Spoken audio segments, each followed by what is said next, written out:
À la fin de cette capsule, vous serez en mesure de reconnaître les icônes utilisées pour schématiser un processus, d'identifier les différents types de diagrammes de flux, identifier les outils disponibles pour schématiser des processus et schématiser un processus à l'aide d'un diagramme de type swimlane. Le type de cartographie que nous verrons est le flowchart ou diagramme de flux en français. Ce diagramme vise à documenter la réalité opérationnelle sur le terrain telle qu'elle est vécue. C'est une photographie des activités réelles exécutées et non celles qui devraient être réalisées en théorie.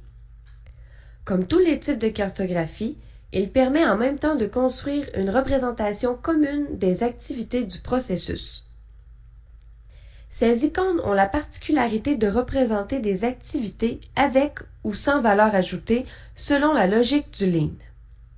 En d'autres termes, le flowchart aide à repérer visuellement les mudas et à se les représenter.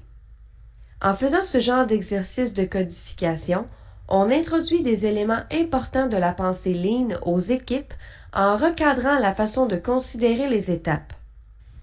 On prend charge du cadre logique et par le fait même, on change la façon qu'ont les employés de percevoir leur flux de travail. Un diagramme de flux peut être représenté sous différentes formes.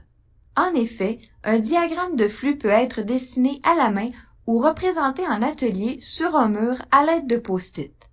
Aussi, certains logiciels peuvent être utilisés, tels qu'Excel, Visio ou des logiciels de type BPMS.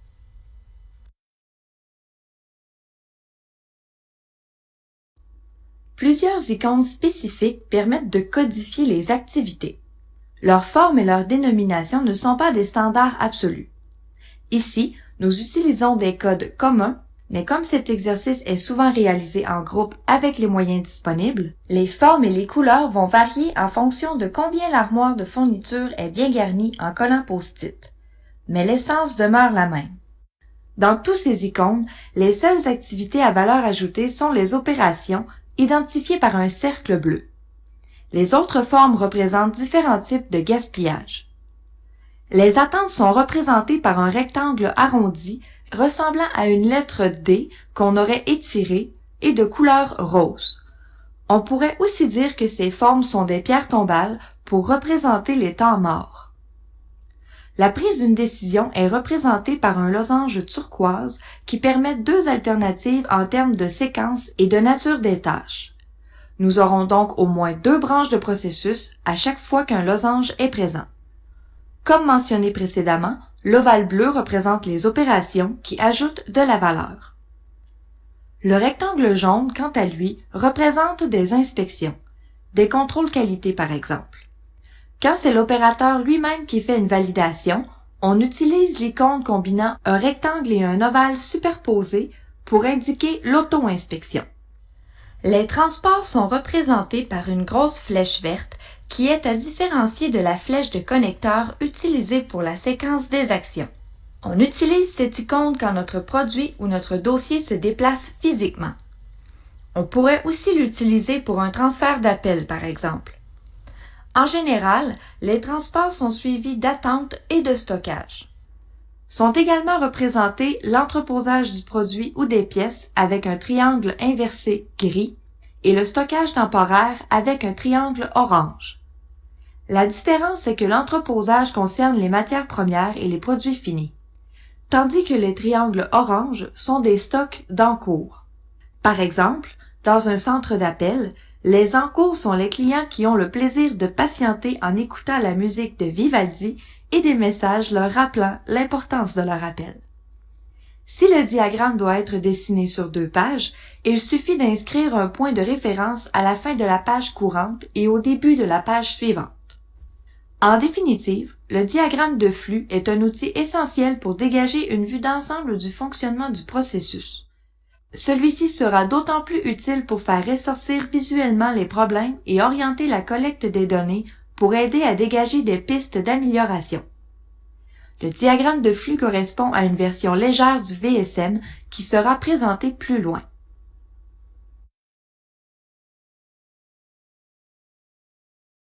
Le Swimlane Flowchart est une variante très proche de la version du diagramme de flux précédemment expliqué. Il se présente sous la même forme et emploie les mêmes icônes que le flowchart. Toutefois, comme son nom l'indique, le processus est découpé selon des couloirs. Chaque section correspond à un département, un groupe ou à un acteur distinct impliqué ou non à chaque étape. Le Swimlane Flowchart permet de mettre en évidence les changements de main ainsi que l'augmentation de la charge de travail pour chaque acteur.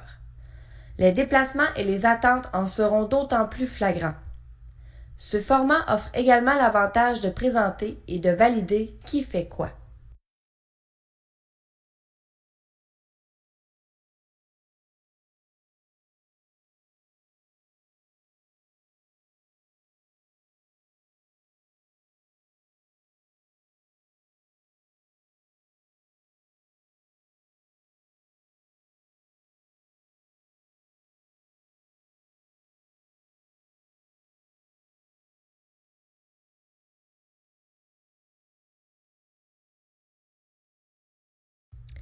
Quel que soit le type de diagramme utilisé, il est recommandé de réaliser un premier dessin à la volée et à la main à l'aide de papier et de crayon.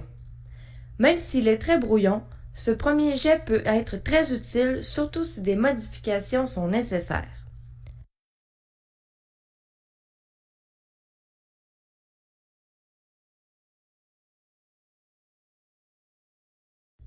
Comment s'y prendre pour faire une activité qui permettra de réaliser un diagramme de flux?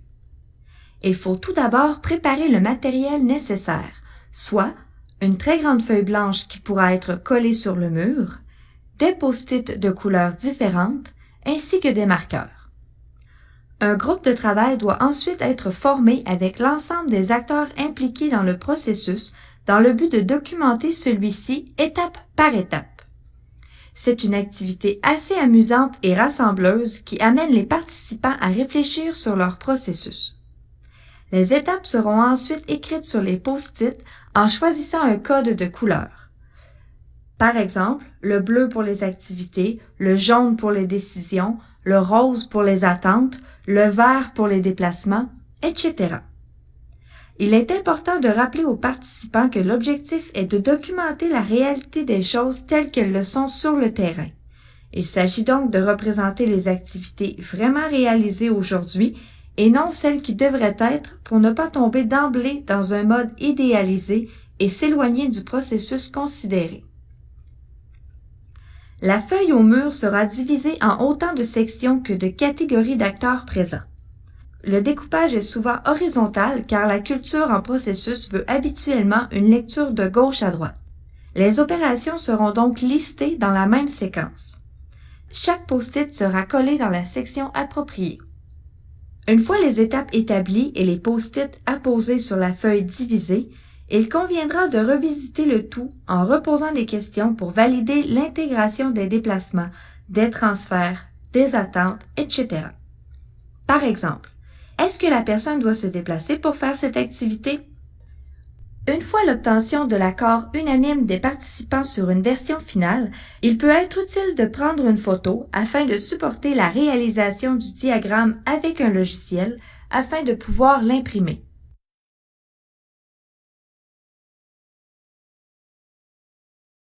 L'image à l'écran présente un diagramme réalisé à l'aide de Visio. Le diagramme de flux peut en effet être réalisé à l'aide de logiciels comme Visio ou BPMS. Ces derniers offrent une multitude de modèles de formes qui facilitent et accélèrent la création d'un diagramme de flux.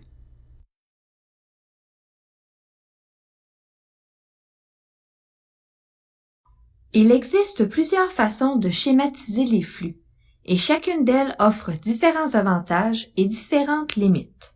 Il est possible d'utiliser simplement une feuille de papier et un crayon pour dessiner les processus à main levée.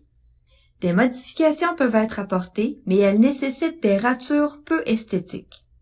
Donc, bien que cette façon de faire soit rapide, elle est habituellement très brouillon au niveau visuel. De plus, le papier évolue mal avec le temps et il peut être nécessaire de recommencer le travail.